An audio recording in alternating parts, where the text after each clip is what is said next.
Jungle Fox, striving for originality.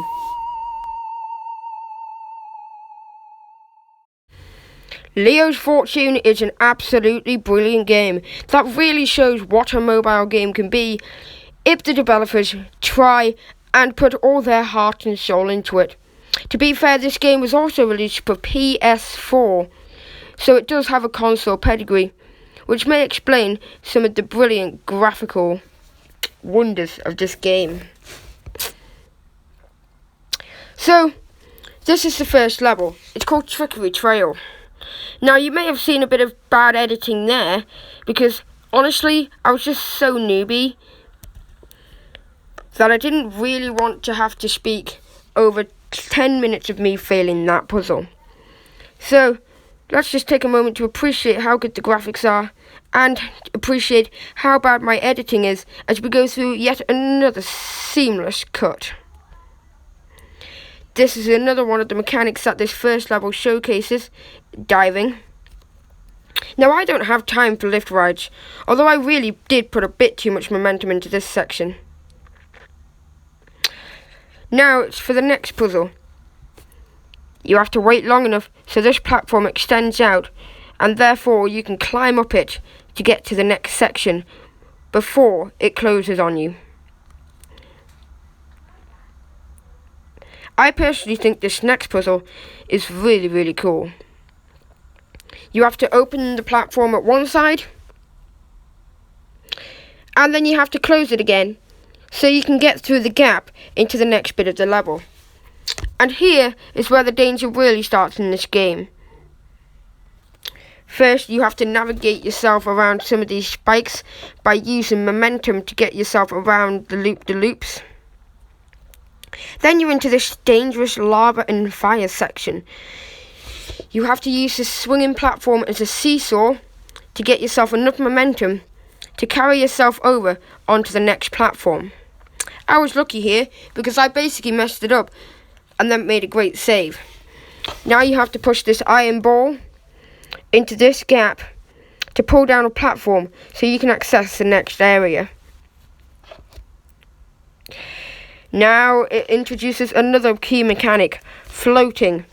Now you'll see this quite a bit during the levels that I'm showcasing, because I really do think that floating is one of the best utilised mechanics in this game. So there's the end of the level. The second level I'm showcasing is the third level in the game, Mindless Machines. Now, I'm not going to cut out my failures here because I want to show that this course is actually pretty difficult. And that goes to show for the game. It's not easy. It's not too hard either, but the difficulty ramps up over the 20 substantial levels. All of them took me at least 5 minutes to complete on my first playthrough. I still haven't completed the 20th level, which is so hard I just can't work out the puzzle. So here's a cool mechanic this level introduces: backtracking once you've completed a puzzle to access the next area. Now that we've accessed this area, it's a timing puzzle, and this one's pretty easy, although I still managed to mess it up.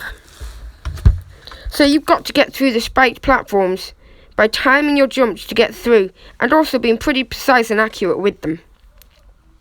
Now I'm going to collect a few more coins and move on to the next puzzle. Now this is easily, by far, one of the best puzzles in the game. A puzzle I like to call the pinball puzzle. So what my character is going to do is head down to this section down here, and guess what? It's a pinball game. Jumping will activate that flipper, and I need to get all 4 of the small iron balls onto the seesaw platform to activate the entrance for the next section. Now, I'm pretty newbie at this. I never really got the hang of it, but I really enjoy playing this puzzle. And I mean, I managed to get that wrong 2 times in a row. I mean, seriously, it's ridiculous. That was me trying to do an MLG gamer shot. Of course it didn't work because I'm not great at this game. So now we've gone through this puzzle, I'm going to spend a bit of time being confused. And then we're going to complete this puzzle where I have to knock this platform over, then head back up. This platform means I can now access the next section because I am able to jump through it. I'm going to spend a bit of time getting confused here, although I do eventually realise that this is a mechanic that has to be opened by a lever. So on to the next puzzle then, and it's a really good platforming section where I have to jump on the platforms without landing on the spikes. Here we go. Floating over here. It's really difficult to get the timing right, but if you're really good, or you practice a lot, you can actually skip over one or two of them and do it really quickly.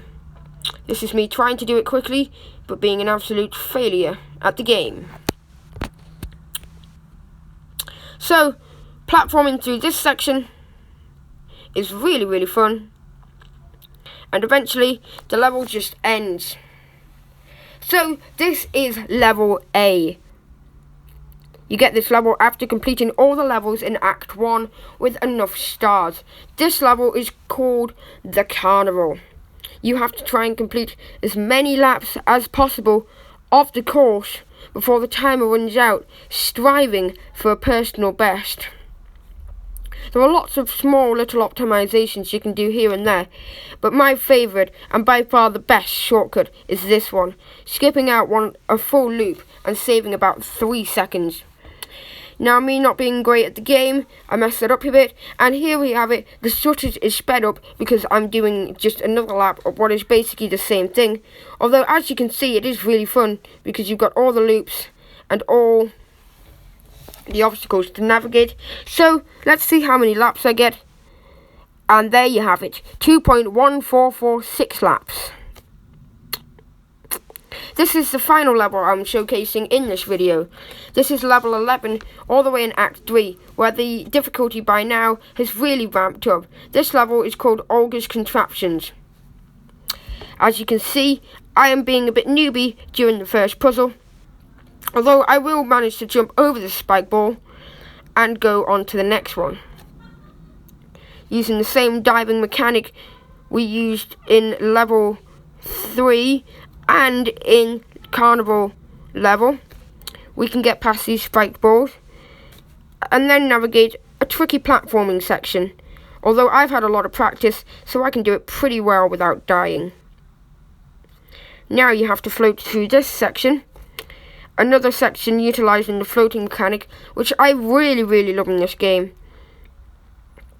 It allows for precise platforming. Anyway, I've landed on this platform now, so now I have to do this puzzle. It's another precise platformer. I have to hit all of the pressure plates to not get crushed, and then jump across the platforms that have dropped down to get to the next section. So here we go. Me being newbie, but making a save. And then we're through to the next section. This jump is really awkward, but I will eventually get it. Needs a bit of a run-up, really. Wall jumping is always a bit awkward in this game, especially when you've got to go round an obstacle, although I do eventually get it there. Oh, that's how you do the puzzle. You run away from the spikes. Yes, it took me a while to realise that when I was first playing through the game, but in honesty, it's a really great puzzle. Now we're heading through this section.